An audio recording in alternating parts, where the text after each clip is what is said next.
Okay, so our speaker today is Rafael de Leon. So from the University, the Ohio State, emphasis on the, right? The Ohio State University. A second year PhD student in the engineering education program. But Rafael graduated with a BS in chemical engineering in 2017. So you have the bio. What was fun to me is you enjoy riding your motorcycle on lovely days like today. And beyond the bio, Rafael considers himself a critical and a postmodern scholar. And so we're going to hear about that today. And I'm really excited to hear about the framework, the psychology of working theory. So thank you, Rafael. Thank you, Dr. Hess. Hello to everybody in person and on Zoom. Very excited, very grateful for the opportunity. So thanks for picking my talk to present today. It's titled Unveiling the Crisis, Decoding the Working Conditions of Doctoral Engineering Students and the Call for Decent Work. ChatGPT actually gave me that title because I was trying to catch up with a catchy one. And I was like, you know what, ChatGPT.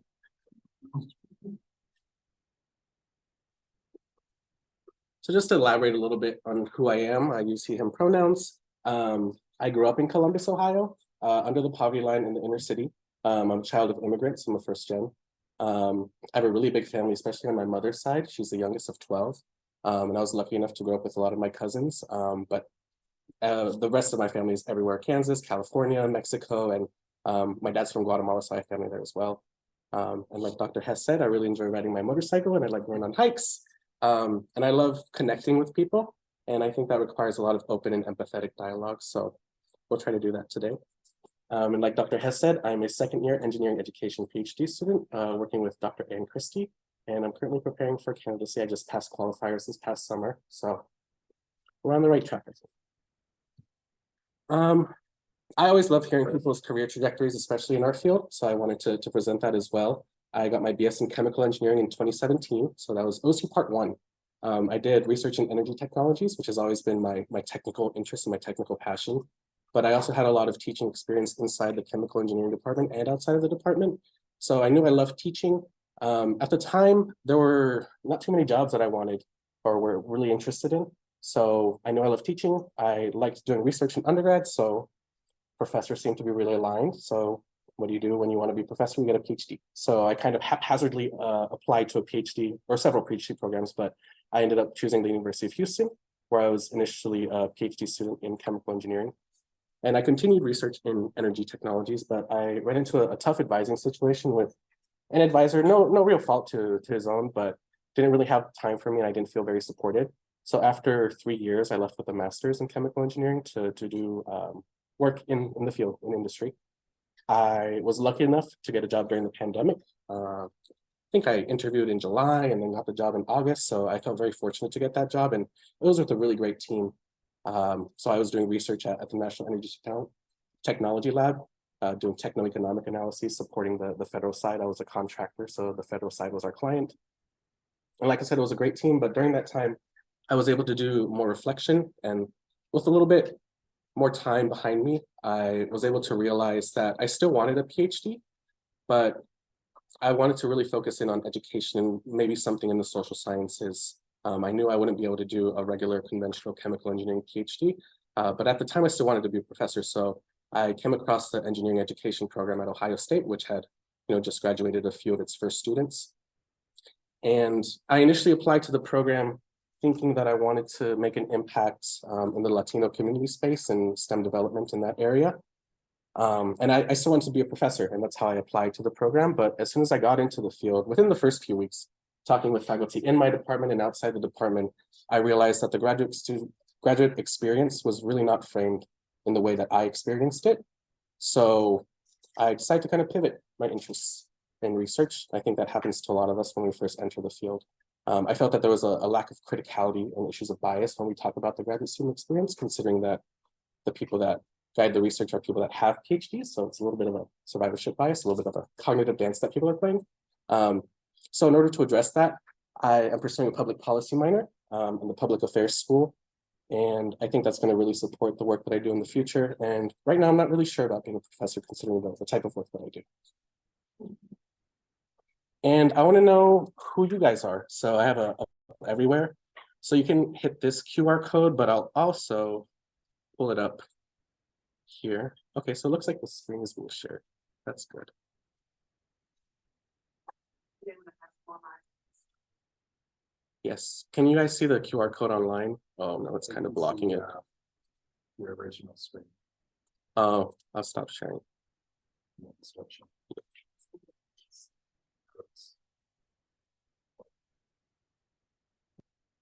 How do I minimize this so people can see?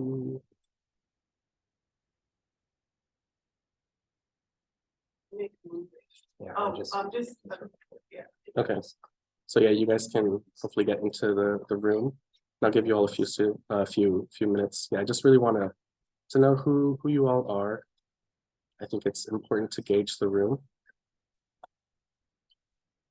So mostly PhD students so far. And it's probably a lot of my friends over at OSU that are logging in as well. We have a 30-minute overlap between the seminar exchange students, so they're probably here and then they're going to shift over to seniors. So faculty, some undergrads, go undergrads. Okay, very cool. Cool, well, thank you for that. I appreciate it. It's always nice to know who's in the crowd so you can tailor your talking points to specific groups. And then the second question I have relates more to your positionality and your values. And it's kind of blunt, right? Should graduate students be paid a living wage? The definition of a living wage being the minimum income necessary for a worker to meet their basic needs. That's some yeses. I thought this one I put in there, I thought it was kind of funny. Some nuanced discussion. Got some no's. I love a no.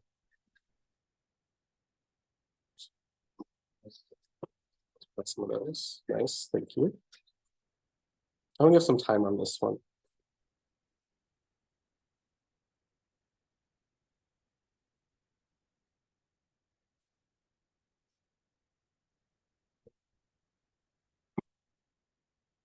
So hopefully most people got a chance. So mostly yeses, a little bit of no, a little bit of, I kind of call this one the uncertainty, like in the in between the binary one. Maybe I should have chosen a Likert scale for this to more adequately capture everyone's. It is what it is. So I'll stop sharing here and I'll resume sharing the PowerPoint. Up here and then drag this up here. So thank you for that. And before I proceed, I really have to acknowledge the people that have supported me. First and foremost, my advisor, Dr. Ann Christie, who I don't think I would be able to do this work under anyone else in the field, really. I struggle to find people that really support my work to the extent that Ann has supported me. She's a great listener. She's an amazing mentor and has enabled me and empowered me to do the things that I want to do.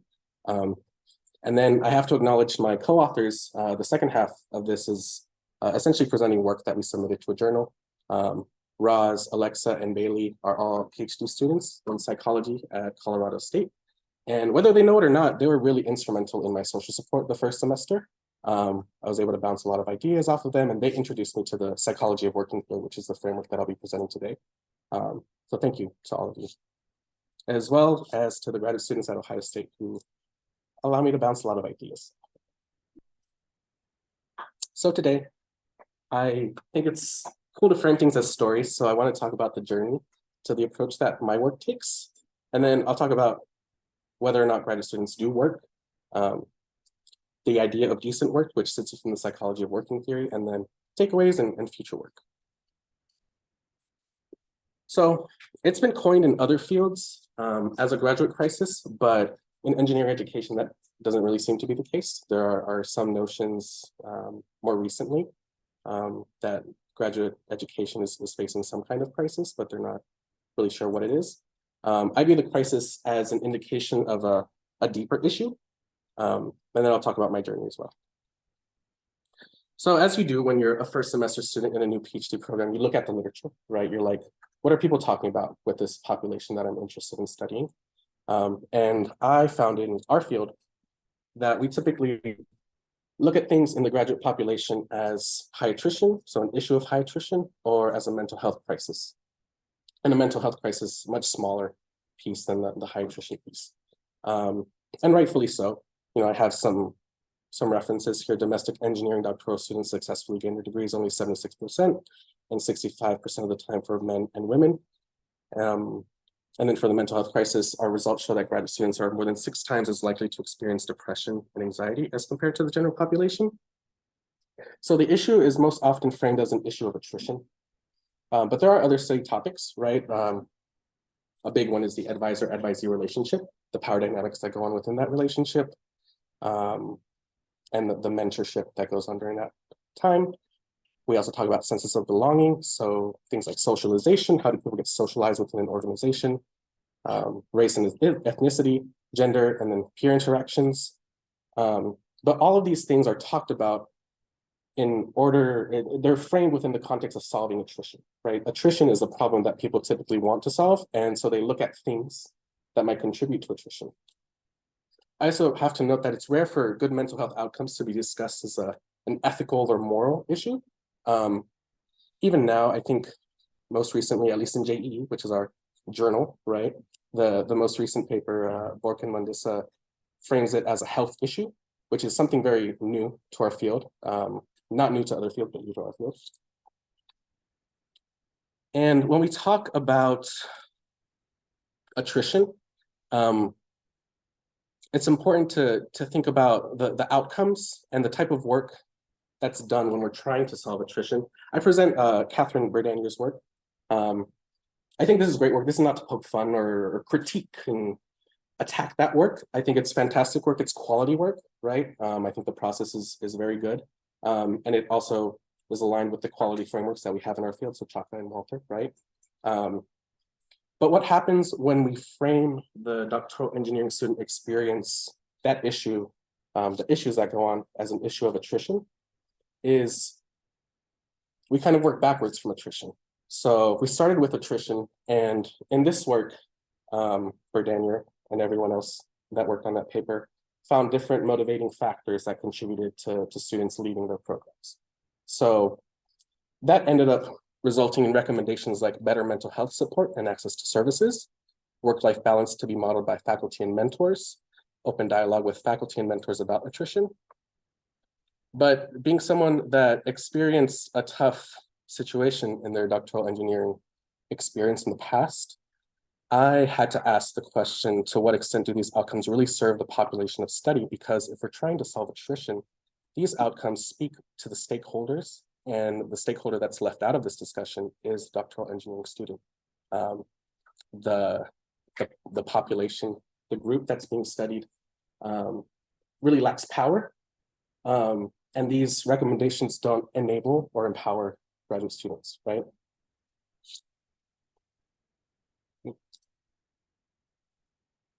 So I have to point out the reality of our field and the reality of the discourse when we talk about the doctoral engineering student experience. The discourse in the field, especially with this issue, is really driven by neoliberal economic policies, values within a corporate university business model, right? Even the word attrition speaks to corporate efficiency, that discourse, we're losing funds by grad students leaving, it's wasted effort, the advisor's wasting effort, the program's wasting effort, so we need to really mediate or fix attrition. And really what that speaks to is an affected bottom line, right? And you might ask, is this a bad thing, right? And it really doesn't have to be a bad thing. It really just depends on your values and your beliefs regarding the role of higher education in society. So it depends on your paradigm, right?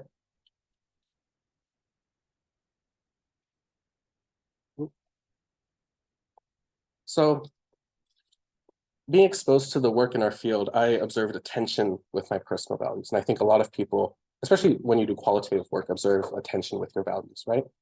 I understood the typical R1 university these days, especially in the US, to be following a corporate university model. And in that role, in that context, in that model, graduate students serve roles that really satisfy neoliberal values, right? They serve as cheap labor with regards to teaching and research. And the corporate university really only cares about graduate students to the point at which it affects their bottom line.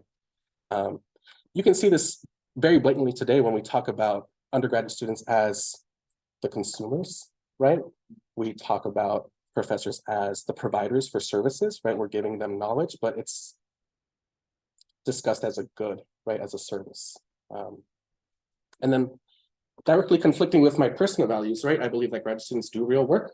They work really hard. They do things that really serve society. And I believe that all people deserve access to decent work, regardless of occupation or their economic contribution. And a big part of that is my experience, right? 3 years at the University of Houston. I believe that grad students in general are overworked and underpaid. I saw many of my friends work 6, 7 days a week, 70 hours at times. I saw them harassed verbally by their advisors. I have friends that to this day deal with chronic health conditions because of their doctoral engineering student experience.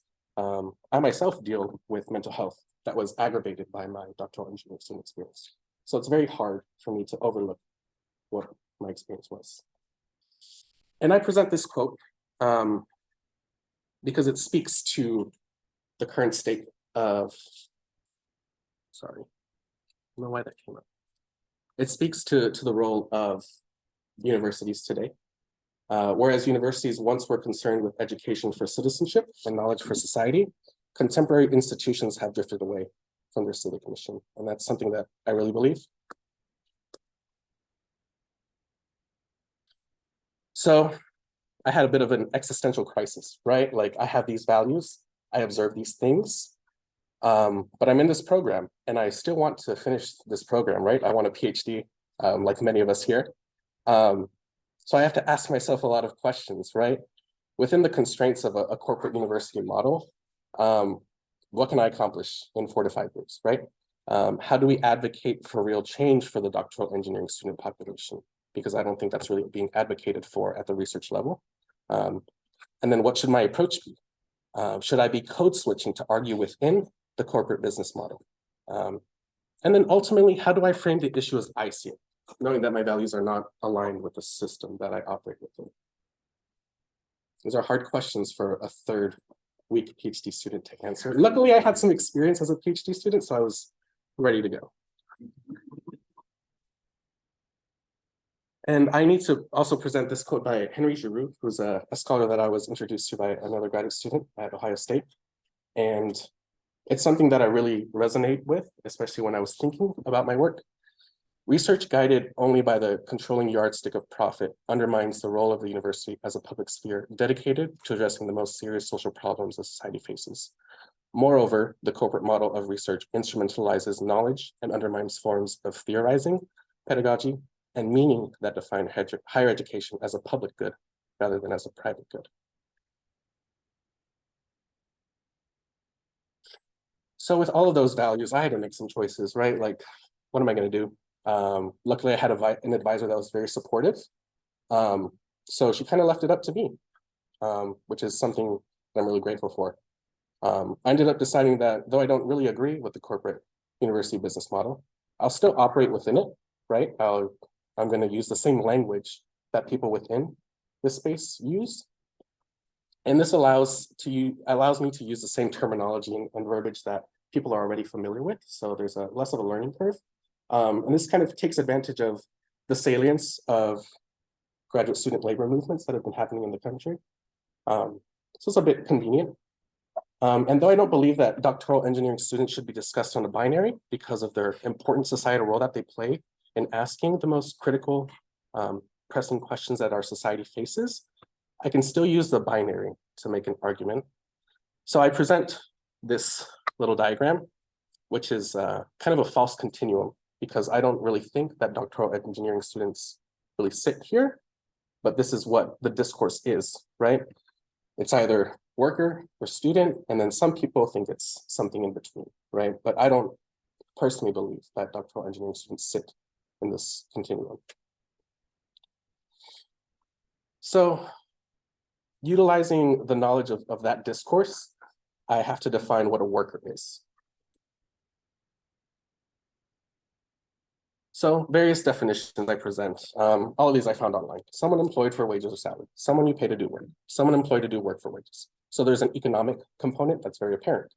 And then we also have to bring up legal classifications, right? And that goes back and forth at private institutions because that's ruled under the National Labor Relations Act, which is governed by the National Labor Relations Board, which are president-appointed positions. So we have a two-party system in the US. So every time a president switches and those terms expire for those individuals on the board, new people are appointed. So it's constant back and forth. However, at public institutions, that varies state to state. So it falls under the state legislation. In Indiana, I didn't see anything that explicitly disallows public employees from unionizing. However, in Ohio, where I live, graduate students are explicitly excluded from unionizing and collective bargaining rates. So there's a big hurdle that would have to happen in state districts. And then just a longer, more elaborate definition, working under the supervision or control of an employer, an express or implied contract of hire. And then this part I think is very interesting because it implies a power dynamic that an employer and an employee have, dictating the employee's work duties. So understanding that there's an economic component, I think the doctoral engineering student really faces a dilemma. And this is just kind of an archetype of what a doctoral engineering student goes through, right? We do coursework, and that's usually paid by the university to train the student to do research. And this is a big selling point for most doctoral engineering student programs. However, tuition reimbursement doesn't really pay for your living expenses. And on-the-job training and continued education is paid by many companies when you work in industry. So that's not a significant difference from industry to academia, at least what I believe. Doctoral engineering students also teach and do research assistantships, typically to pay for their programs. And that's usually recognized as work on a part-time basis, 20 hours a week usually, most universities. And in addition to that, it usually bars you from working outside of the university. I don't know the specific policies at Purdue, but at Ohio State and most institutions, that's the case. So technically, according to the university, you only work part-time and you're not allowed to work outside of the university, right? And then you also do research toward your dissertation, which is outside of all of that stuff. And that's not recognized as anything economic. It's not recognized as payable. Financial benefactors are primarily your advisors, universities, and grant funding entities. And it really shouldn't be that way because academic research programs perform half of the foundational research of the United States, right? There is a significant economic value that doctoral engineering students provide, right? Doctoral engineering students do the work. And then this is the argument that a lot of people have is that this is an investment into your future, right? You're gonna get financial gain after you get your PhD. But that delayed financial gain doesn't really impact your current material conditions, right? 5-6 years of poor material conditions. The sad reality is that many people don't even make it through alive. So this is a real issue.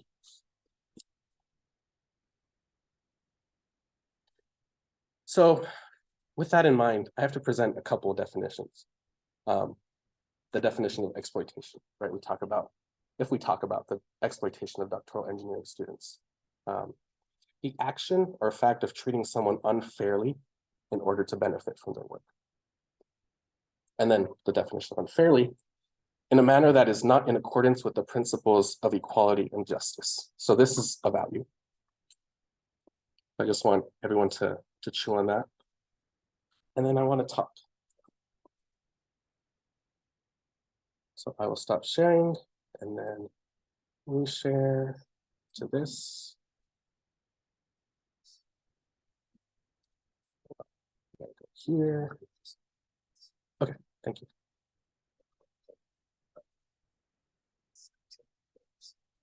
Thank you. So yeah, this one's a Likert scale.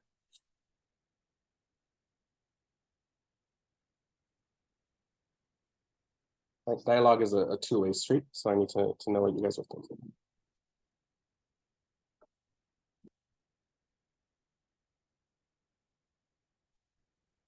Just bigger. Sorry for those on Zoom with this moving bar. Oh. Okay. Oh, okay. Okay, yeah.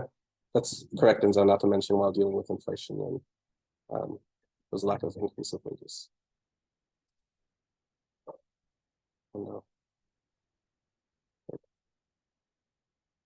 Okay, so we have somewhat disagree. No one's strongly disagreeing. We have some unsure, so a lot in the middle, and then a good amount on the positive side. Sweet. And then this one is open-ended. So do you think doctoral engineering students should be considered workers and employees, given the things that I presented and your own values, and the things that you believe in? Give me a why or why not. And we can sit here for a bit, we have time.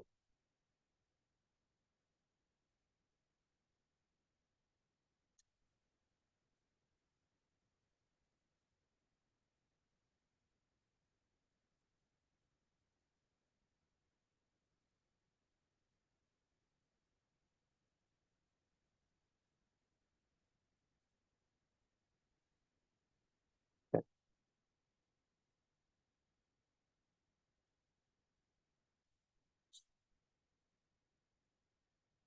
A lot of yeses. I'm hoping for some no's so we can address the no's. We do work, hard work, get paid to do it. Absolutely. Graduate employee unions are securing living wage and necessary benefits. Sure.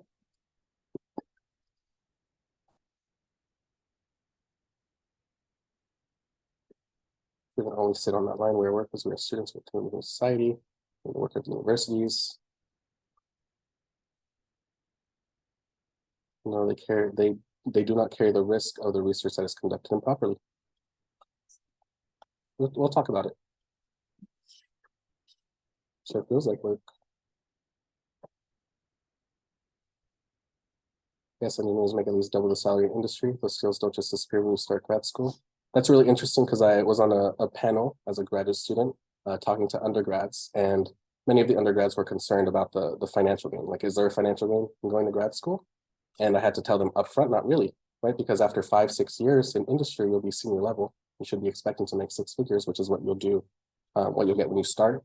Obviously, there's a higher career ceiling, but if you're really concerned about money, that's not really something you need to put yourself through. Many businesses, half-time workers get full benefits. Cool. Well, thank you, everybody. I think the one that was, I think of it as short-term or temporary work. That's really interesting, though I won't talk about it. There are several health implications with short-term or temporary work. And those outcomes are not positive for short-term or temporary workers. Well-being and mental health are known to suffer due to short-term or temporary work.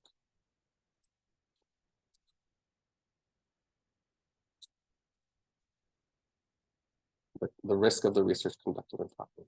Okay, cool. Sweet, well, thank you. Let me share.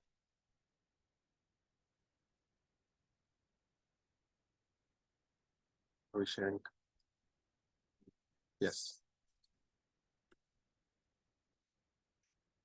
Yes.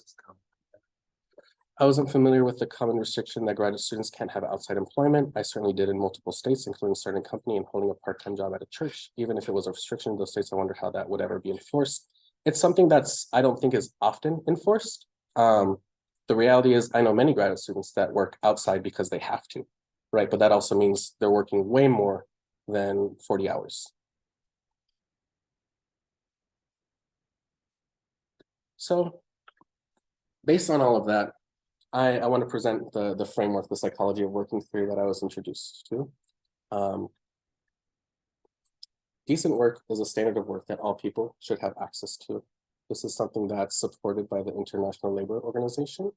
So internationally, this is recognized as something that all societies should aspire to. The ILO has a definition, but that primarily relates to economic and political agendas because it's international.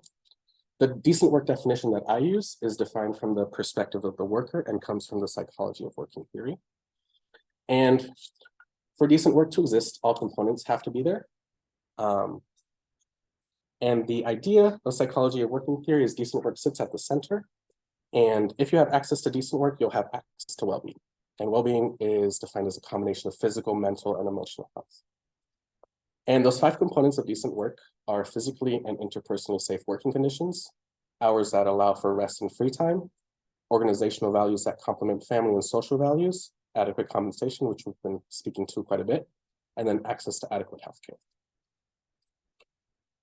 And I have to point out why I believe psychology of working theory is extremely useful for this application. The psychology of working theory is designed to describe the work experiences of everybody, but especially those that are marginalized, oppressed, and lack power. It's designed to be applicable in affluent Western capitalist societies, which we exist in. And then it's also empirically supported. That component that I presented is a very small portion of the psychology of working theory. It's very holistic. It includes so many aspects of a worker and of someone that lives in a society like we do. And if we compare it to the aspects of the graduate student experience that are commonly studied in the field of engineering education and at large, there are one-to-one comparisons that cover the things that we talk about in our field. So marginalization, race and gender, social support and interpersonally safe working conditions cover belonging, socialization, and the advisor relationship. Well-being more than encompasses simple mental health, adequate hours for rest and free time. This idea of work-life balance is thrown around quite a bit, but it covers that as well. And then it also talks about things that we don't really talk about in our field in the work that exists, right? Economic constraints that many people have when they go through doctoral engineering student experience. Many people are not fortunate enough to have families that can support them through their doctoral studies. A sense of critical consciousness, so understanding your role in the system that you exist within and how that might help you get access to decent work. And then proactive personalities, right? If you have more agency, you might be able to find a way to access decent work. And those things are not discussed in the field.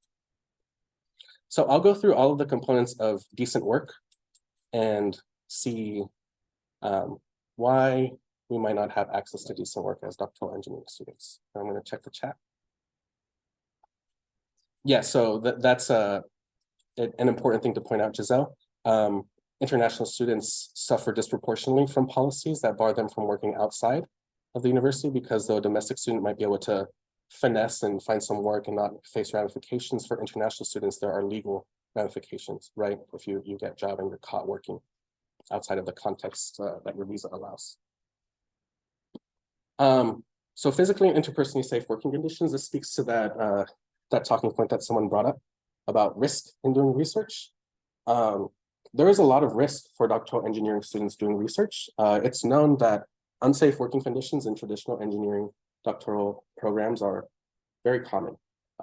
They often face unsafe working conditions. They don't have proper PPE. They don't have proper training. You can just look up anything, PhD program accident on Google, and you'll come up with a bunch, right? There was an explosion, I think maybe at UCLA, where a PhD student was working with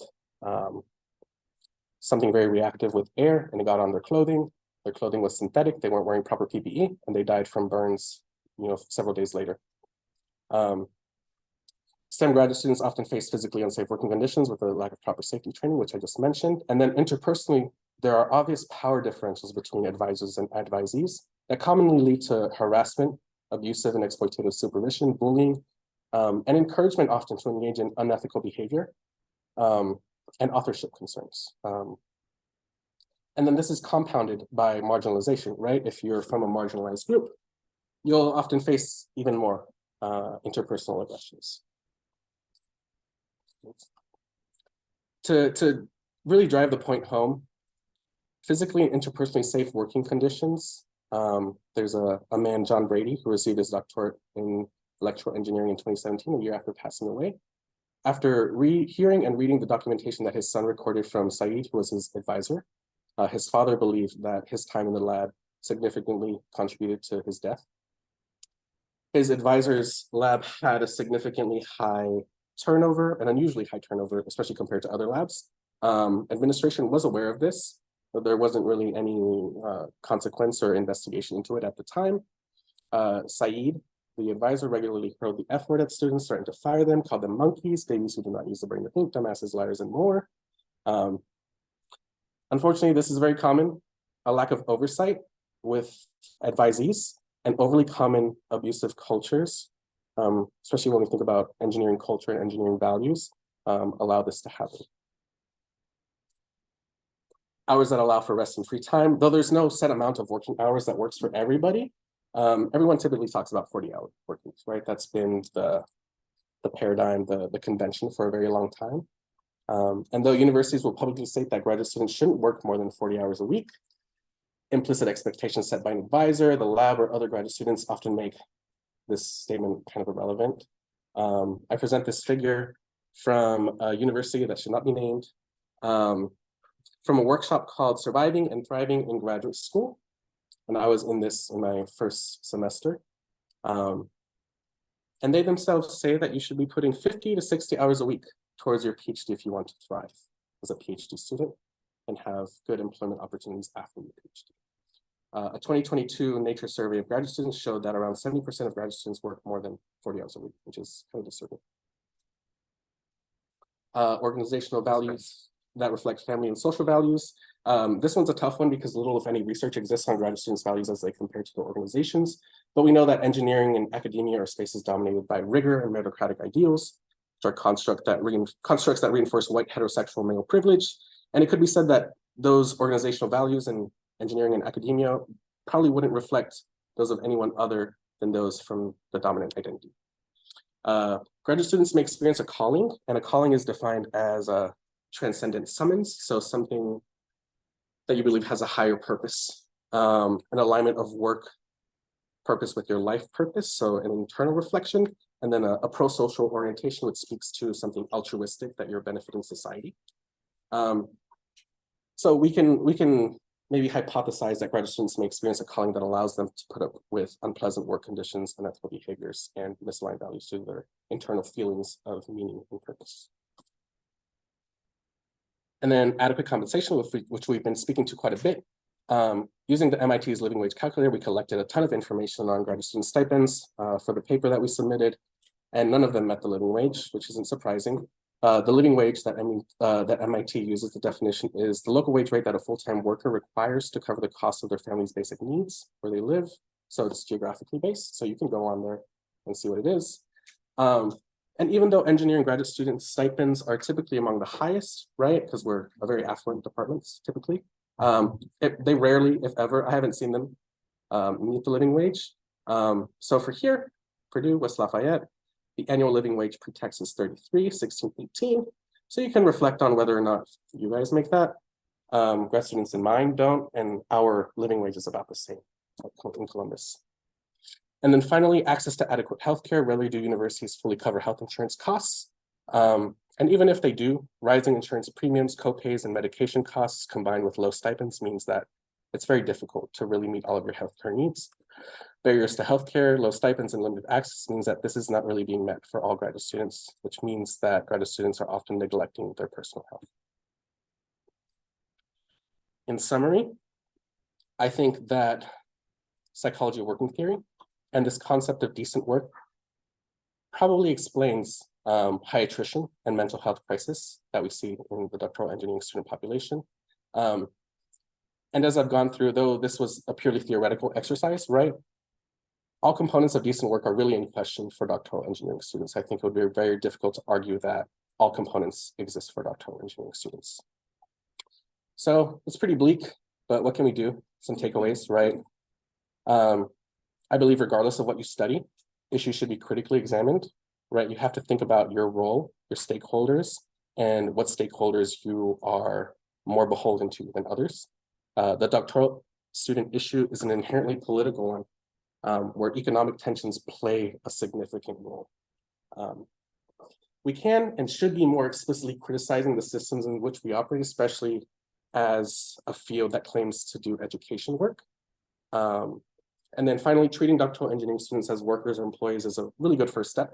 I believe in the power of words and the way people talk about things. So if we shift the discourse to something else, then it's pretty easy for social change to follow. And then future work, since I'm a second year, I figured you guys would be interested in what I plan to do for my dissertation, right? I plan to do critical discourse analysis. Like I said, I believe in words and discourse. And I view this kind of as the first step in shifting the narrative in our field. So I'll be answering questions like, do doctoral engineering students use the same concepts and language to describe their experiences that university administration does? What arguments are used by university administration? And that'll include interviews with doctoral engineering students, university administration, and then some document analysis with university policy and workshops that are put on by the university. Finally, some questions to reflect upon. How does your own work fit within the corporate model? What stakeholders are you working for? Which ones are you not working for? Why do you choose to do the work that you do? And who does your work serve? And that's it. You guys can connect with me if you want.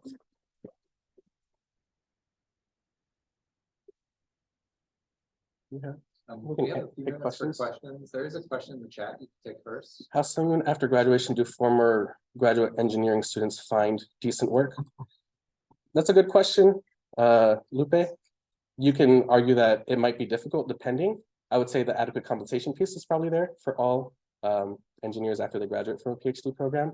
But it really depends on your work environment, whether the other ones are also there. Questions in the room? Hi, my name is Laszlo. Nice to I'll meet speak you. up to the Zoom as well. So you talked about how the university structure is very like corporate capitalistic in that sense, Sure. And how that prevents a lot of this dialogue from happening. But you're also approaching this from an engineering education perspective, which is also very heavily entrenched in that corporate capitalist dialogue. So I was wondering if the engineering perspective has impacted how you approach this at all. It's really interesting because though I view myself as an engineer, I don't think I ascribe to a lot of engineering culture and a lot of engineering values. Perhaps I have an influence to understand things from a process or systemic level. So I like having a framework and a frame of reference to see how things happen. You speak to the values of engineering and engineering as a profession. And I think that's very important to speak to. I can't say for me that it really influences too much because I think the same argument that I present here can be presented for graduate students at large. There are some contexts that are unique to engineering doctoral students, but in essence, they are approximately the same for any other field. Thank you. If we have time for one more question, because there's usually a class. Good question. So what do you say to the argument that, and I don't believe this, but I work Sure. for the Yeah, argument. I love argument. I don't have a response for it. What do you say to the argument that if the research is conducted improperly, the students will take on economic implications for the professors? Yeah, I mean, it's both sided, right? Because if it does go well, the grad student is exploited for the things that they produce, Right. for the work that they produce. So it's both sided. Risk. I talked about risk in interpersonally safe working conditions. Right. Graduate students take on a ton of risk, especially in traditional lab environments when they do that work. It's an argument really entrenched in neoliberal ideas that don't really care about the doctoral engineering student as a person, as a human, as a real life. So it depends on your value system. One more closing question? It would be interested to expand this research across a wider population. Because I think these issues, I have friends who, other programs who are suffering, literally suffering, their interest is no concern. Yeah, and you So I would say, I'm suggesting where it could be possible to extend the population, and then you could also make a comparison. yes, yeah. You're correct. Are you speaking to master's and doctoral students, international students? I think that's one thing that I think about quite a Yeah, bit. the demography as well as the program. Yes, no, you're correct. There's a question earlier on. You mentioned that you don't personally utilize the student work continuum. So I was wondering, how do you like to define grad's role in the university? Take a stance that views the role of higher education as a space for intellectuals to critically address pressing societal issues, and it's a space that should be protected as such. And in that context, I view the role of doctoral engineering students as ones vital to answering those questions that people ask. So it's not really an economic role that I view doctoral engineering students facing or operating. I hope that answers your question. Yes, go ahead, Matt. In my role now, right, if I see people who are being terrible to their graduate students, I can say things and I can take further action if I know. But honestly, the worst abuses I saw to graduate students was when I was also a graduate student. And I'm wondering, obviously there's a huge power differential, and you're already talking about risk. And I'm wondering, what have been sort of the most successful pathways for graduate students to not even to report abuse of themselves, right? Which certainly is sort of the worst power differential, right? But to report when other faculty, when other advisors are mistreating their students. Yeah, it's a tough question because graduate students lack power to a very disturbing extent in their roles, which means that often their concerns won't be heard, even if they're spoken. Like many graduate students are often afraid to even speak up. And when they do, the power differential allows them to easily be dismissed or even silenced or hushed a bit. And that's typically what happens in extreme cases where people pass away or there are legal cases that happen at universities. So it speaks to graduate students needing to have some form of collective action to really change the power structure in which they live, in which they operate. And that's a big thing to ask for. Collective action is difficult. I think we're out of time. So thank you, everybody.